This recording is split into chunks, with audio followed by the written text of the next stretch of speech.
आज हम एक्सप्लेन करने जा रहे हैं दोस्तों इंडिया की बहुत ही अंडररेटेड मूवी तुम्बाड़। अगर आपने मूवी देख रखी है तो आपको एक्सप्लेनेशन सुन के और भी ज्यादा मजा आएगा। अगर आपने नहीं देखी है तो आपके लिए बहुत ही ज्यादा थ्रिलर मोमेंट होगा ये। दोस्तों ये 3 पीढ़ियों तक चलने वाली ये कहानी हिस्टोरिकल, पीरियड, फैंटेसी, हॉरर जैसे कई जॉनर्स का मिश्रण है, जो कि श्रीपद नारायण पेंडसे की मराठी उपन्यास तुम्बड़चे खोत पर आधारित है। एक्सप्लेनेशन शुरू करने से पहले आपको ये बता दूं कि क्या आपको मालूम है हमारे इंडिया में अच्छी मूवीज ज्यादा क्यों नहीं बनती हैं? क्योंकि अच्छी मूवीज को थिएटर में देखने कोई नहीं चाहता है दोस्तों, और हम बेवकूफ रेग्रेसिव मूवीज को बहुत ज्यादा प्रमोट करते हैं। जब आप इस मूवी की कहानी सुनेंगे ना तो आपको पता चलेगा कि कितनी अंडररेटेड मूवी है और क्यों आपको ऐसी मूवीज देखनी चाहिए। तो शुरू करने से पहले अपने श्रवण यंत्रों को सिर्फ मेरे मुखार बिंदु की ओर केंद्रित करें। आइए शुरू करते हैं। कहानी की शुरुआत में हमें एक देवी जो अपने भ्रूण को अपने हाथ में लेकर पद्मासन की मुद्रा में बैठी उनको दिखाया जाता है, जो कि अनाज और धन दौलत का प्रतीक है। इनके एक हाथ से स्वर्ण मुद्राएं मटके में गिर रही हैं और दूसरे से गेहूं की कुछ बालियां, यानी कि वो अनाज है। यानी कि यही देवी वो है जो दौलत को पैदा करती हैं और सब में बांटती हैं। ऐसा माना जाता है कि दोस्तों जब ये दुनिया नहीं बनी थी तो ये देवी ने बहुत सारे बच्चों को जन्म दिया, यानी कि पैदा किया। यानी कि यहाँ पर जो पहला बेटा था हस्तर, जिससे वो बहुत ज्यादा प्रेम करती थी, लेकिन वो इनकी सारी दौलत और अनाज को खुद लेना चाहता था, क्योंकि हस्तर उनका जो बेटा था वो थोड़ा लालची था। उसने अपनी माँ से सारा सोना तो ले लिया, जब वो लेकिन अनाज को लेने आया तो उसके बाकी बहन भाइयों ने उसका विरोध किया और उन लोगों ने अनाज को बचा लिया और देवी ने भी ऐसा होने से उसे रोक दिया। यहाँ पर उसके बहन भाई उसे मारने ही वाले थे, लेकिन जब हमें मूवी के शुरुआत में दिखाए जाने वाली जो देवी की मूर्ति है, उसने चूंकि माँ की ममता होती है तो उसने अपने बेटे को मरने नहीं दिया, उसने उन्हें बचा लिया। पर अब उसके लालच की उसको ये सजा मिली कि कोई भी अब उसकी पूजा नहीं करेगा। सदियों बीत जाते हैं, वो अपने बेटे को अपने अंदर छुपा के रखती है। इस जगह का नाम दोस्तों तुम्बाड़ है, जहाँ पर उस मूर्ति यानी कि देवी ने अपने बेटे हस्तर को वहां पर रखा हुआ था अपने साथ में। तो अभी वहां पर वो लोग उस जगह को एक मंदिर बना देते हैं और वो हस्तर की पूजा करने लगते हैं। जिसकी पूजा करने से मना किया गया था उसकी पूजा करने लगते हैं। बताऊंगा क्यों। सब लोग उसकी पूजा तो करने लग गए। ये देखकर बाकी देवताओं को गुस्सा आ जाता है। इस वजह से जिस जगह पर हस्तर का मंदिर बनाया गया था वहां पर बाकी देवताओं ने उस गांव को शाप दे दिया। इस वजह से उस गांव में हमेशा बारिश होती रहती थी, कभी भी नहीं रुकती थी। काफी वक्त गुजर जाने के बाद भी हमें इस गांव तुम्बाड़ में एक औरत को दिखाया जाता है। वो औरत एक सरकार के बाड़े में आती है और यहाँ पर एक ही पंडित जीवित था जिसका नाम सरकार था, इसीलिए इस जगह को सरकार का बाड़ा कहा जाता था। यहाँ पर आकर वो सरकार से एक सोने का सिक्का मांगती है, लेकिन सरकार उसको जवाब देता है कि सिक्का ऐसे नहीं मिलता, इसके लिए कुछ ना कुछ करना पड़ता है। इसके बाद सीन उस औरत के घर का शिफ्ट हो जाता है, जहाँ उसके दोनों बच्चे खाना पका रहे हैं। बड़े बेटे का नाम विनायक राव है और छोटे बेटे का नाम सदाशिव राव है। और यहाँ पर दोनों बच्चे अपनी माँ का इंतजार कर रहे होते हैं, क्योंकि वो रोजाना सरकार के पास जाया करती थी और आज वो काफी ज्यादा लेट हो गई थी। और यहाँ पर उसके दोनों बच्चे आपस में बात कर रहे होते हैं कि दादी को खाना कौन देगा। दादी मालूम है, जो इनके घर में एक दादी है जिसे बेड़ियों से बांध कर रखते हैं, उसको खाना देने सिर्फ उनकी माँ ही आती है। लेकिन आज चूंकि माँ यहाँ पर नहीं है तो इनको लिए चिंता का विषय है कि खाना तो हमने बना दिया, लेकिन दादी को परोसेगा कौन। उस दादी की एज बहुत ज्यादा है दोस्तों और उनका शरीर सड़ चुका है, यानी कि दादी मर नहीं रही है। इसके बाद उनके दोनों बेटे घर का दरवाजा खोल कर घर के अंदर आ जाते हैं और थोड़ी देर बाद उनकी माँ भी आ जाती है। तभी उनका बेटा अपनी माँ से पूछता है कि क्या आपको सोने का सिक्का मिला। माँ कुछ भी जवाब नहीं देती।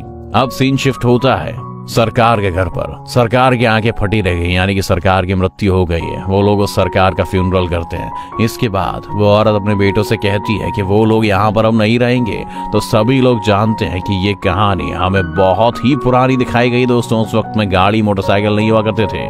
तभी ये औरत अपने बेटों को दूसरे शहर जाने के लिए कहती है। इसके बाद सीन शिफ्ट होता है और हमें दिखाया जाता है कि उसका छोटा सा बेटा जो कि ऊपर एक टहनी पर बैठा हुआ था, तभी वो अचानक से उसका पैर फिसलता है और वो नीचे गिर जाता है। तभी उसका दूसरा भाई विनायक राव अपनी माँ को बुलाने के लिए जाता है और उसकी माँ उसे वैद्य के पास लेकर चली जाती है। तभी उसका बेटा विनायक राव से पूछता है कि अगर दादी को भूख लगे तो मैं उससे क्या कहूँ। तभी विनायक राव की माँ उसे कहती है कि उनको खाना दे देना, अगर इससे ज्यादा वो तंग करे तो उससे कह देना कि दादी सो जा वरना हस्तर आ जाएगा। इसके बाद बिल्कुल ऐसा ही होता है। वो खाना बनाकर दादी को देने की कोशिश करता है। वो गेट के साँचे के बाहर आता है उसकी दादी उससे कहती है कि क्या तुम्हें खजाना चाहिए। विनायक लालच में आ जाता है। विनायक एक लालची बच्चा होता है दोस्तों। वो दरवाजे के पास जाकर बैठ जाता है कि शायद दादी खजाने का कोई रास्ता बता दे और वो सोने की मुद्रा मुझे दे दे। जब वो अंदर आता है तो दादी उससे कहती है कि सरकार के वाड़े में खजाना है। इससे पहले विनायक कुछ और पूछता, दादी उस पर हमला कर देती है और दादी उसको पकड़कर मारने लगती है और कहती है कि आज मैं तुझे खाऊंगी। विनायक यहाँ पर उस नाम को याद करने की बहुत कोशिश करता है जो कि उसकी माँ ने उसे बताया था कि उससे कह देना सो जा वरना हस्तर आ जाएगा। इससे दादी शांत हो जाएगी क्योंकि दादी शापित है और हस्तर से ही डरती है। दादी विनायक को खींचकर उसकी गर्दन काटने के लिए उसको अंदर ले जाती है और फाइनली यहाँ पर विनायक को वो सीन याद आ जाता है जो उसकी माँ उसे कह के गई थी, सो जा दादी नहीं तो हस्तर आ जाएगा। और जैसे ही वो ये कहता है दादी तुरंत बेहोश हो जाती है डर के मारे। तभी वहां पर विनायक की माँ भी आ जाती है। विनायक अपनी माँ से अपने भाई के बारे में पूछता है और उसकी माँ उसे कुछ भी नहीं बताती क्योंकि विनायक का भाई मर चुका था। और उसकी माँ उससे कहती है कि हमें यहाँ से अब फौरन निकलना होगा। सुबह होते ही ये लोग एक नाव में बैठकर दूसरे शहर के लिए रवाना हो जाते हैं। विनायक फिर से अपनी माँ से उस सोने की मुद्रा के बारे में पूछ रहा था, मतलब उसे अपने भाई की मौत की कोई भी चिंता नहीं थी। तभी उसकी माँ विनायक को एक सोने का सिक्का दे देती है और विनायक अपनी माँ से कहता है कि अगर हम दादी को खाना नहीं देंगे तो वो ऐसे ही शायद भूखे रहकर हमें खजाने के बारे में बता दे। लेकिन उसकी माँ यहाँ पर उसको चुप करवा देती है और अपनी कसम देती है कि वो आज के बाद इस तुम्बाड़ गांव में कभी नहीं आएगा। शायद उसकी माँ ने अपने बेटे को खोकर अपने लालच का सबक सीख लिया था। इसके बाद दोस्तों हमें 15 साल के बाद का सीन दिखाया जाता है जहां पर हम ये देखते हैं कि विनायक राव बड़ा हो गया है और वो दोबारा से तुम्बाड़ गांव में आता है क्योंकि शायद आज भी उसके दिल में ये टीस और लालच है कि जिस खजाने के बारे में उसकी दादी ने उसको बताया था उसे कुछ भी करके मुझे खोजना है। इसके बाद वो अपने बंजर हो चुके घर में दोबारा प्रवेश लेता है और देखता है कि दादी आज भी जिंदा है क्योंकि दादी को ना मरने का शाप था। तो अगर वो लोग दादी को खाना ना भी दें तो भी दादी जिंदा रहेगी, लेकिन उसे भूख प्यास लगती रहेगी। उनकी कोई भी देखभाल ना होने की वजह से वहां सिर्फ बस दादी की सांसें ही चल रही हैं। लेकिन विनायक तो बहुत लालची आदमी था। वो आकर दादी को थोड़ा दाना पानी खिलाता है और दादी से कहता है कि मुझे उस खजाने के बारे में बता दो और मैं तुम्हें मुक्ति दिला दूंगा। वो कहता है कि दादी अगर वो खजाने के बारे में आप मुझे बता दे तो वो खजाना हम दोनों आपस में बांट देंगे। दादी कहती है कि मुझे अब कुछ भी नहीं चाहिए, अब मैं और ज्यादा जीना भी नहीं चाहती। वो अपनी दादी से डील करता है कि अगर मुझे खजाने के बारे में तुम बता दोगी तो मैं तुम्हें मुक्ति दे दूंगा। तभी उसकी दादी उसे बताती है कि कई साल पहले की बात यह है कि मैं कुएं में उतरने में माहिर थी और फाइनली विनायक को पता चल जाता है कि कुएं में खजाना है और अब वो उस जगह का पता लगा लेता है जिस जगह पर वो कुआं था और वो उस कुएं में उतरने की प्रैक्टिस भी कर लेता है। लेकिन वहां से खजाना कैसे लाना है ये बात उसको अभी भी पता नहीं चलती।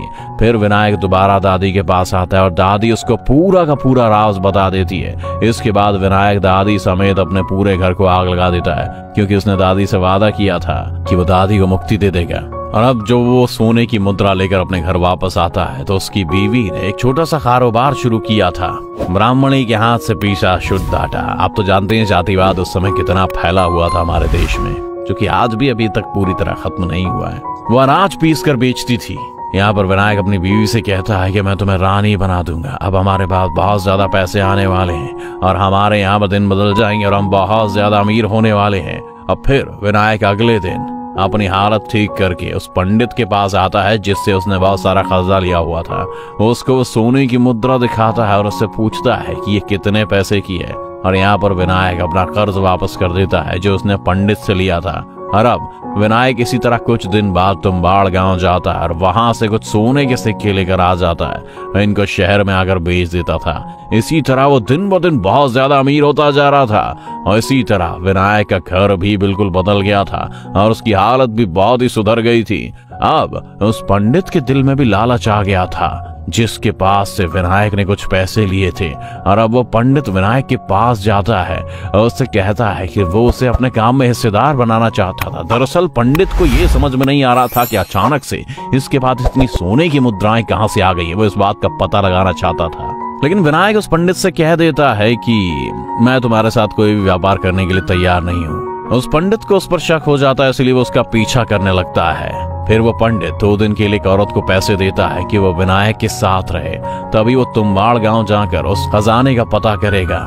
लेकिन वो लड़की और ज्यादा पैसों के लालच में विनायक को सब कुछ बता देती है। इसके बाद हमें तुम्बाड़ का दृश्य दिखाया जाता है, जहां पर हम पंडित को देखते हैं जो अब तुम्बाड़ गांव में पहुंच गया था। इसके पीछे विनायक भी आ जाता है, जिसकी नजर सिर्फ पंडित पर थी। पंडित चाहता था कि वो उसका पीछा करे, लेकिन विनायक उसका पीछा कर रहा है। लेकिन विनायक जानबूझकर उस पंडित को सब कुछ दिखाता है कि वो किस वक्त क्या करता है। और वो पंडित देखता है कि विनायक एक कुएं में उतरता है और उसके कुछ देर बाद वहां से बहुत सारे सोने के सिक्के लेकर वहां का आ जाता है। और अब वो पंडित भी ऐसा ही करता है। इसके बाद पंडित कुएं में उतरकर काफी आगे जाता है, क्योंकि रास्ता बहुत ही ज्यादा संकरा था और इस कुएं की दीवारें लाल रंग की थीं।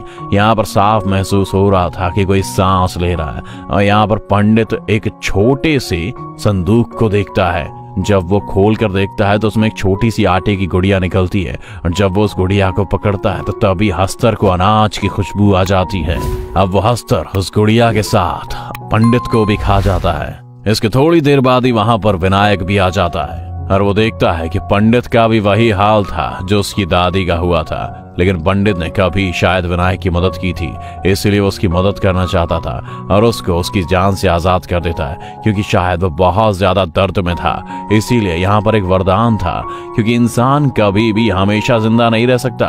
लेकिन हस्तर का यह खर्च था कि कोई भी जब उसकी जगह पर आएगा या वो जब उसको काट लेगा तो वो इंसान हमेशा अगले जिंदा हो जाएगा। लेकिन हमेशा जिंदा रहने के साथ ही उस इंसान का शरीर पूरी तरह से खराब हो जाएगा, जैसे कि हमें शुरुआत में दादी के शरीर को दिखाया गया था, या फिर अब इस पंडित के शरीर को दिखाया गया है। इसके साथ ही आगे कहानी शिफ्ट होती है कुछ साल बाद। दोस्तों, अगर आपको कॉन्सेप्ट अभी समझ में नहीं आया तो मैं आपको बता दूं कि हस्तर को अनाज चुराने के जुर्म में शाप मिला था, इसीलिए हस्तर को हमेशा भूख लगती रहती थी। और जब भी आटे की गुड़िया लेकर दामोदर नीचे जाता था तो हस्तर उसे खाने में बिजी हो जाता था। अब चूंकि हस्तर के पास अनाज नहीं था लेकिन सोने की मुद्राएं थीं, तो उसकी पेटी में से दामोदर राव सोने की मुद्राएं निकाल लिया करता था। और जब तक हस्तर आटे की गुड़िया खाने में व्यस्त था, उतना ही टाइम था कि वो सोने की मुद्राएं इकट्ठा करके वापस भाग आ सके। ये चार उसने उस पंडित को नहीं बताई थी। खैर, आगे बढ़ते हैं। हम यहाँ पर देखते हैं कि विनायक का एक बड़ा बेटा भी है जिसका एक पांव खराब था, और अब विनायक अपने ही घर में एक छोटा सा कुएं में उतरने का लेआउट बना के देखता है, जहां पर उसका बेटा कुएं में रोजाना नीचे उतरने की प्रैक्टिस करता है। रोजाना इस बात को नोट करता है कि उसके ने काम कितने सेकंड में किया है, यानी कि कुएं में उतरो, आटे की गुड़िया डालो और जल्दी से जितने सारे सिक्के तुम बीन सकते हो वहां से बीनो और तुरंत रस्सी पर चढ़कर वापस आ जाओ। रोज उसका बेटा धीरे धीरे टाइम ड्यूरेशन कम कर रहा था। अब चूंकि अंग्रेजों के दौर का जमाना था, इसीलिए अंग्रेजों ने इस गांव को टेक ओवर करने का फैसला ले लिया था। और जब ये बात विनायक को पता चलती है तो वह बहुत ज्यादा परेशान हो जाता है कि अब वो कैसे वहां पर जाकर सोने के सिक्कों को लेके आ पाएगा, क्योंकि विनायक अब बूढ़ा होता जा रहा था। इसीलिए अब वो अपने बेटे को इस काम की ट्रेनिंग देना शुरू कर देता है। और विनायक अपने बेटे को लेकर तुम्बाड़ गांव आ जाता है और उसको यहाँ पर लाकर आटे की गुड़िया बनाना भी सिखाता है, और कहता है कि तुम आटे की गुड़िया में थोड़े से पत्थर भी डाल देना, क्योंकि अस्तर खाते हुए काफी टाइम लगाएगा इससे, और चोरी करने में भी हमें वक्त मिल जाएगा। अब विनायक और उसका बेटा जब कुएं के अंदर जाते हैं तो विनायक का बेटा अपने पास गलती से एक आटे की गुड़िया को और एक्स्ट्रा रख लेता है, जिसे देखकर हस्तर वहां पर फौरन आ जाता है। इसके बाद विनायक और उसका बेटा ऊपर आ जाते हैं और विनायक अपने बेटे को डांटता है, लेकिन विनायक के बेटे ने वहां से बहुत सारे गोल्ड के कॉइन्स को उठा लिया था। लेकिन विनायक कहता है कि हम हस्तर को एक ही गुड़िया देते हैं, अगर हम हस्तर को एक ही साथ बहुत सारी आटे की गुड़िया दे दे तो वो उनके खाने में बिजी हो जाएगा और हम बहुत सारा सोना वहां से ला सकते हैं। और विनायक को ये बात जज जाती है कि ये बात मेरे दिमाग में क्यों नहीं है, मेरा बेटा तो और भी 10 नंबर ही है। अगले दिन विनायक और उसका बेटा अपना प्लान आगे बढ़ाते हैं। इसके बाद विनायक और उसका बेटा बहुत ज्यादा आटा लेकर तुम्बाड़ गांव की तरफ चले जाते हैं और वो दोनों उस कुएं के बाहर बैठकर बहुत सारी गुड़ियां बना देते हैं। और अब वो जैसे ही कुएं में उतरते हैं उस अंदर जाने वाली जगह के इर्द गिर्द आटे का घेरा बना देते हैं, जिसकी वजह से हस्तर उनके करीब नहीं आ पाएगा। और वो बहुत सारी गुड़ियाओं को वहां पर फेंक देते हैं। वो जैसे उन गुड़ियाओं को फेंकते हैं तो जितनी ज्यादा गुड़ियां होती हैं वहां पर उतने ही ज्यादा हस्तर आ जाते हैं। ये बात इन लोगों को नहीं पता थी।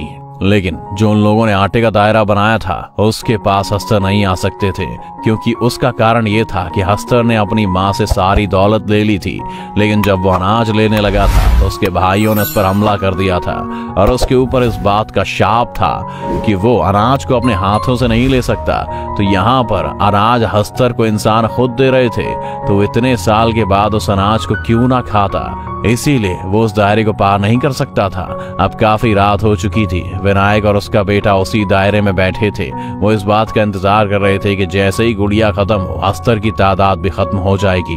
लेकिन उनके पास एक और बड़ी गुड़िया थी। अब विनायक उस बड़ी गुड़िया से छोटी छोटी गुड़िया बनाकर अपने शरीर पर बांध लेता है, क्योंकि यहाँ पर दोनों में से एक का बलिदान करना बहुत ज्यादा जरूरी था। तो विनायक इसीलिए अपने आप को बलिदान कर देता है और अपने बेटे को बचा लेता है। अब वो खुद ब खुद उस कुएं से बाहर आ गया था।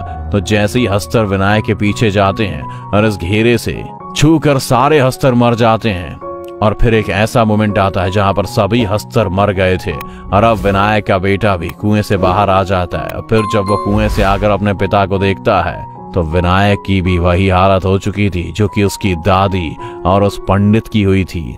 यहाँ पर वो अपने बेटे को सोने की मुद्राओं की एक थैली देता है। विनायक अपने बेटे से कहता है कि तुम्हें यही सब चाहिए था, लेकिन तभी विनायक के बेटे को उसकी कही हुई बात याद आती है कि हमें ऐसी जिंदगी का क्या फायदा, हम हस्तर के उस दान से जिंदा तो हो जाएंगे जो बहुत ही ज्यादा दुख और तकलीफ में हो।